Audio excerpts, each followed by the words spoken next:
America అధ్యక్షుడు Trump కీలక వ్యాఖ్యలు చేశారు. ఇరాన్పై యుద్ధం చాలా వరకు పూర్తయిందన్నారు. త్వరలోనే యుద్ధం ముగుస్తుందని తెలిపారు. అమెరికా మిలిటరీ ఆపరేషన్పై యుఎస్ ప్రెసిడెంట్ ప్రశంసలు నేవీ, ఎయిర్ ఫోర్స్ కమ్యూనికేషన్ లేవని తెలిపారు.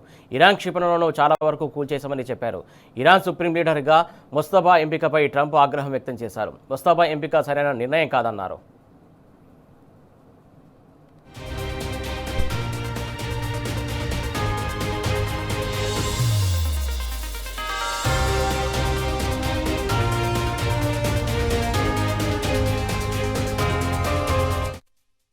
అటు ఇంధన ధరలు నియంత్రించే క్రమంలో భాగంగా అమెరికా అధ్యక్షుడు డొనాల్డ్ ట్రంప్ ఓ కీలక ప్రకటన చేశారు. కొన్ని రకాల చమురు ఆంక్షలను తొలగించనున్నట్లు పేర్కొన్నారు. ఈ మేరకు రష్యా అధ్యక్షుడు పుతిన్తో ట్రంప్ ఫోన్లో మాట్లాడారు. యుద్ధం నేపథ్యంలో ముడి చమురు ధరలు పెరగకుండా నిరంతర సరఫరా ట్రంప్ తెలిపారు. మేము కొన్ని దేశాలపై ఆంక్షలు విధించాం. పరిస్థితి సాధారణ స్థితికి వస్తే మేము ఆ ఆంక్షలు తొలగిస్తామని చెప్పారు.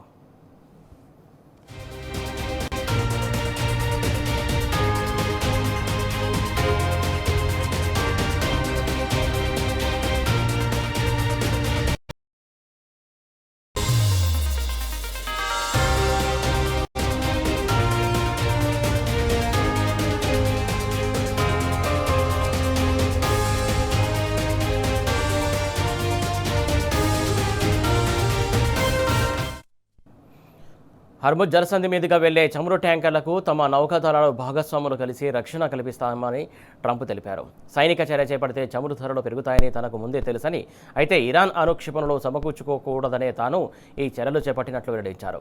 ఇక చమురు సరఫరాను అడ్డుకునేందుకు ఇరాన్ ప్రయత్నిస్తే దానిపై భీకర దాడి చేస్తామని హెచ్చరించారు. ఇరాన్ ప్రభుత్వం ప్రపంచాన్ని ఇబ్బంది పెట్టేందుకు చమురు రవాణాను అడ్డుకోవడానికి ప్రయత్నించడాన్ని ఎంతమాత్రం సహించబోమన్నారు.